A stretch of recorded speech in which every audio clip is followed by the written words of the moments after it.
پانګونه باید وشي د زده کړو په قانونو پانګونه باید وشي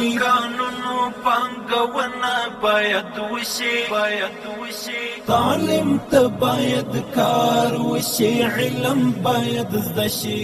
سلامونه او نیک هیلې د اماراتي پوهنتونونو د پیژندنې او لاسته راوړنو په لړ کې دا ځل راغلي یو د هېواد کندوز پوهنتون ته. پر دې پوهنتون باندې تولیدي راپور لرو، تاسو یې راسره تعقیب کړئ.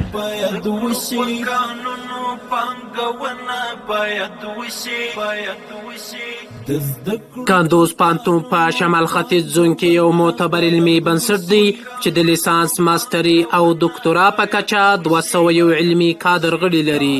کندوز پوهنتون اوس مهال په 9 ورځني او 3 شپني پوهنځیو کې 22 ډیپارټمنټونه لري چې نږدې 3500 محصلین پکې په زده کړو بوخت دي. دغه پوهنتون رئیس ښاغلی مولوي عبدالهادي همت وایي چې د افغانستان اسلامي امارت په راتګ سره یاد پوهنتون ته زیاته پاملرنه شوې چې په علمي، محصلانو او زیربنا برخو کې پراخې لاسته راوړنې لري. د کندوز پوهنتون ډېر مخکینی تاریخ لري چې د دې اساس او بنیاد په 1440 کې ایښودل شوی ده.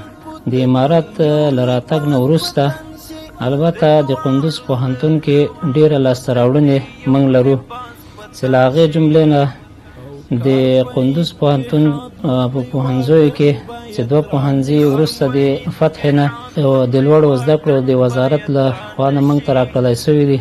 د شریعتو پوهنځی ده او د طب پوهنځی ده. 45 تنه استادان ګمارل شوي دي د اسلامي امارت له راتګ نه وروسته.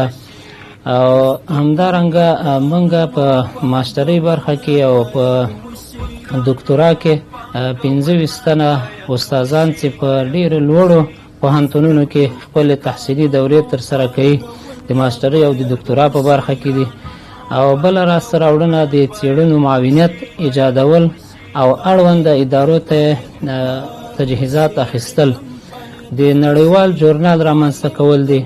او همدارنګه یو کانفرانس د افغانستان بساینه کې د پوهنتونونو رول ملي کانفرانس انشاءالله دا به ډېر نږدې و کې تاسې د دې شاهد اوسیږئ.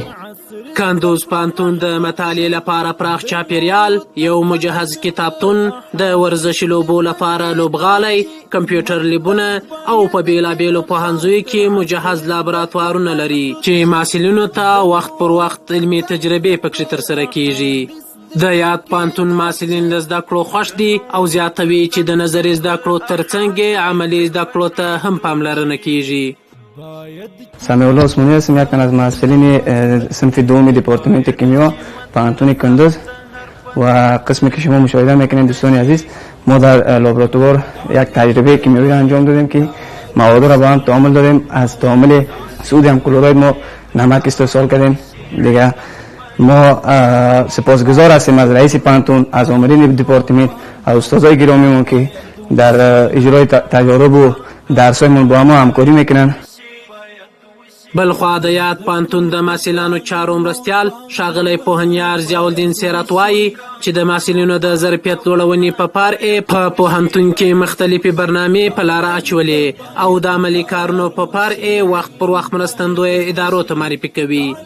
د فتح نه وروسته د نورو برخو ترڅنګ د پوهنتونونو په برخه کې خصوصا د محصلانو چارو معاونیت د فعالیتونو په برخه کې هم خورا ډېر مثبت بدلون راغلي دي. د دې له جملې څخه هغه مهمه برخه چې په دې اواخرو کې ترسره شو هغه د محصلینو لپاره د 2 ملي او 2 نړیوالو ژبو د کورسونو شروع کېدل دي چې د انګلیسي، عربي، پښتو او دري کورسونه دي. موږ همیشه محصلینو ته دا خبره کوو چې موږ لکه څنګه چې خپل کورنۍ اعضا او بچیو ته په کومه سترګه باندې ګورو، کوم امکانات چې هغوی ته برابرو، تاسو هم کوشش کوو چې هغه امکانات برابر کړو. نو په دې برخه کې هم الحمدلله د تفسیر، سیرت، ترجمې او همداسې د عقیدوي برخې او فکري برخې درسونه په لیلیه کې په پوهنتون کې وخت په وخت جاري دي، په لیلیه کې دوامداره شکل باندې جاري دي. او د دې ترڅنګ موږ د ظرفیت لوړونې په برخه کې د محصلینو لپاره د شغلي مهارتونو په برخه کې هم خورا ډېر کورسونه دایر کړي. د کندوز پوهنتون یو تن علمي کادر وایي چې د افغانستان اسلامي امارت په راتګ سره په پوهنتونونو کې مثبت تغیرات راغلي دي. د امارت په راتګ سره لکه څنګه چې ځینې رسنۍ تبلیغات کوي، خصوصا پوهنتونونو پسې تبلیغات کوي، منفي تغیرات نه دي راغلي بلکې مثبت تغیرات راغلي، خصوصا د محصلینو په تدریسي بهیر کې او د استادانو کار کوم پام کې ونیسو. د پخواني سره پرتله د اوس سره پرتله کو تر یو ځایه موږ دا کارونه چټک وینو، منظم وینو که استادان د استادانو علمي ترفیعات په پام کې ونیسو. پخوا په رقم باندې روان دي، هنوز شاید تر یو ځایه کارونه چټک سوي وي. که د محصلینو تدریسي بهیر ته موږ راسو، تدریسي بهیر کې ځینې مثبت تغیرات راغلي دي، مثبت بدلونونه راغلي دي. یوه ښه بېلګه موږ یادوای سو چې ثقافت مضمون څو اضافه سوي دي او په نوي کریکولم کې حتی ځینې اسلامي مفکورې چې یو ښه بېلګه موږ د ابن خلدون مقدمه یادوای سو، هغه اضافه سوې ده. په تیرو 3 کلونو کې د نورو پوهنتونونو ترڅنګ کندوز پوهنتون ته هم خورا پاملرنه سوې چې په علمي برخه کې د څېړنو معاونیت رامنځته کېدل او د هغه تجهیز، د شریعت او طب پوهنځي ایجاد، د ستوماتولوژي پوهنځي ابقا، د اسلامي مطالعات او ټولنیزو علومو په نوم د نړیوالې مجلې تاسیس او همدارنګه د زیربنا په برخه کې یو پارک، د موټرو لپاره تمځای، د پوهنتون دروازه، د اوبو ذخیره جوړول او د بیلابیلو ودانیو ترمیم د یادونې وړ دي. قانونو پانګونه باید